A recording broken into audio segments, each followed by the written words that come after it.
இந்த வீடியோ நம்ம என்ன பார்க்க போறோம்னா மைக்ரோசாஃப்ட் எக்ஸல்ல ஃபங்க்ஷன் கீ ஷார்ட்கட் பார்க்க போறோம் from F1 to F12. First நம்ம ஃபங்க்ஷன் F1 கிளிக் பண்ணோம்னா நமக்கு ஹெல்ப் ஓப்பன் ஆகும். இதுல நமக்கு தேவையானதை நம்ம சர்ச் பண்ணிக்கலாம். நெக்ஸ்ட் வந்து F2. இப்போ நம்ம நார்மலா இப்போ ஒரு செல்ல போய் எடிட் பண்ணோம்னா ஜஸ்ட் டபுள் கிளிக் பண்ணுவோம். டபுள் கிளிக் பண்ணாதான் நமக்கு இங்கே எடிட் ஆகும். ஜஸ்ட் இந்த செல்லை நம்ம செலக்ட் பண்ணிட்டு ஃபங்க்ஷன் F2 கிளிக் பண்ணாலே போதும், நம்ம எடிட் பண்ணலாம். ஓகே, நமக்கு தேவையானதை நம்ம எடிட் பண்ண முடியும். ஜஸ்ட் செல்லை செலக்ட் பண்ணிட்டு F2 கிளிக் பண்ணா போதும், நம்ம எடிட் பண்ண முடியும். நெக்ஸ்ட் F3 பார்த்தோம்னா பேஸ்ட் நேம் ஃபார்முலா. இப்போ நான் இந்த காலம் பார்த்தோம்னா இது நேம் ரேஞ்ச் நான் கிரியேட் பண்ணிட்டேன். இங்க பார்த்தோம்னா மந்த்னு ஒரு நேம் ரேஞ்ச் நான் கிரியேட் பண்ணியிருக்கேன். இப்போ இந்த ரோலையே இப்போ ஜான் இருக்கு. இந்த ரோலை இப்போ நான் இந்த செல்லை செலக்ட் பண்ணிட்டு இஸ் ஈக்குவல் டு தேவையில்ல ஃபங்க்ஷன் F3 கிளிக் பண்ணோம்னா நமக்கு பேஸ்ட் நேம் அப்படின்னு கேட்குது. நான் நேம் ரேஞ்ச் கிரியேட் பண்ணது பார்த்தோம் மந்த்னு ஒரு நேம் ரேஞ்ச் கிரியேட் பண்ணியிருக்கேன். நான் இதை கிளிக் பண்ணி ஓகே கொடுக்குறேன். நமக்கு இதை போல வந்துடுது. இப்போ என்டர் கொடுத்தோம்னா இந்த ஜான் இங்க வந்துடும். த சேம் இப்போ இந்த இடத்த ஃபங்க்ஷன் F3 கொடுக்குறோம். இதை கொடுத்து ஓகே கொடுக்குறோம். என்டர் ஃபெப்னு வருது. ஆனால் இந்த இடத்துல போயிட்டு நம்ம ஃபங்க்ஷன் F3 கொடுத்து இப்படி கொடுத்தோம்னா நமக்கு வராது. ஏன்னா நேம் ரேஞ்சுக்கு அந்த ரோல தான் நமக்கு இந்த ஆன்சர் நமக்கு வரும். ஓகேவா? ஃபங்க்ஷன் F3 நம்ம கிளிக் பண்ணா நமக்கு இதை போல எடுத்துட்டு வரலாம். ஜஸ்ட் செல்லை செலக்ட் பண்ணிட்டு ஃபங்க்ஷன் F3 எது வேணுமோ நேம் ரேஞ்சு ஓகே கொடுத்தோம்னா இப்போ என்டர் கொடுக்குறேன். இதுக்கு மார்ச் இந்த இடத்துல மார்ச் நமக்கு வந்துடுது. இப்போ நெக்ஸ்ட் பார்த்தோம்னா F4 ரிப்பீட் ஆக்ஷன். இப்போ நான் இந்த செல்லை ஜஸ்ட் காப்பி பண்றேன். இந்த செல் வச்சுக்கோ. இந்த செல்லை ஜஸ்ட் Ctrl+C கொடுத்து காப்பி பண்றேன். காப்பி பண்ணிட்டு நான் இந்த இடத்த பேஸ்ட் பண்றேன். Ctrl+V. இப்போ நம்ம ஃபங்க்ஷன் F4 கிளிக் பண்ணோம்னா இந்த ஆக்ஷன் பார்த்தோம்னா ஆன்லயே இருக்கும். நம்ம எத்தனை வாட்டி வேணா போயிட்டு பேஸ்ட் பண்ணிக்கிட்டே இருக்கலாம்.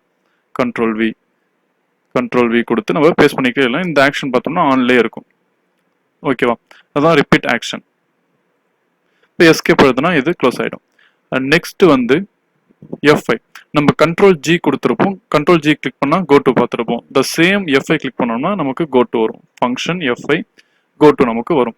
எந்த செல்ல நம்ம போகணும், இப்போ எந்த ஷீட்ல போகணும், இல்லை ரெஃபரன்ஸ் நம்ம இங்கே கொடுத்தா கூட நமக்கு அங்க அந்த செல்லுக்கு போக முடியும்.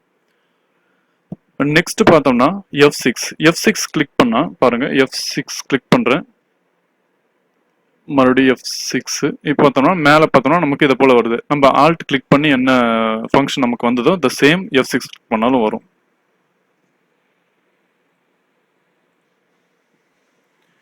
நெக்ஸ்ட் ஃபங்க்ஷன் F7 பார்த்தோம்னா ஸ்பெல் செக். இப்போ நம்ம இது ஏதாவது செல்ல கிளிக் பண்ணிட்டு ஃபங்க்ஷன் F7 பார்த்தோம்னா இப்போ பார்த்தோம்னா spell check complete, you are good to go அப்படின்ட்டு இருக்கு.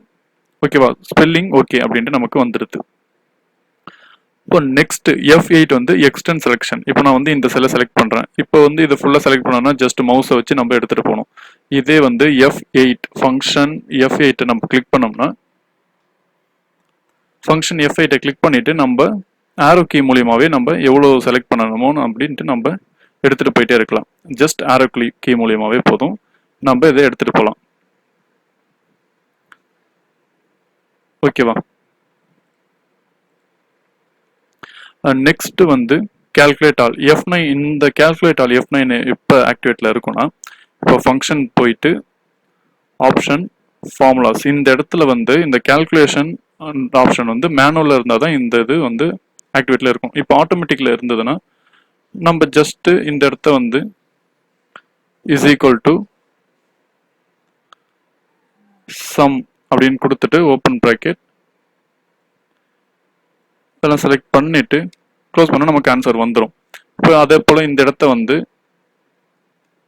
மாத்திரம் நமக்கு இந்த இடத்த மாறும் ஆட்டோமேட்டிக்கா. இப்போ மேனுவலா இருந்தா ஆட்டோமேட்டிக்கா மாறாது. F9 கிளிக் பண்ணா மாறிடும். நெக்ஸ்ட் F10 த சேம் ஆல்ட்ட நம்ம கிளிக் பண்ணா என்ன ஆப்ஷன் வந்தோ அதே தான் நமக்கு F10க்கும் வரும்.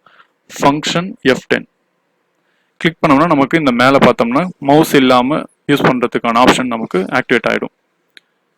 நெக்ஸ்ட் F11 எதுக்குன்னா இப்போ சார்ட் ஏதாவது நம்ம கிரியேட் பண்ணோம்னா இப்போ இந்த டேபிளுக்கு சார்ட் கிரியேட் பண்ணோம்னா இதை நான் செலக்ட் பண்ணிட்டு ஃபங்க்ஷன் F11 கொடுத்தா போதும், நமக்கு ஒரு நியூ டேப்ல நமக்கு ஒரு சார்ட் நமக்கு ஓப்பன் ஆயிடும். ஓகேவா? நெக்ஸ்ட் பார்த்தோம்னா F12 கிளிக் பண்ணாலும் சேவ் பண்றது, save as function F12 click பண்றோம். நமக்கு எங்க சேவ் பண்ணணும் அப்படின்ட்டு ஒரு ஆப்ஷன் கேட்குது. தேங்க்யூ.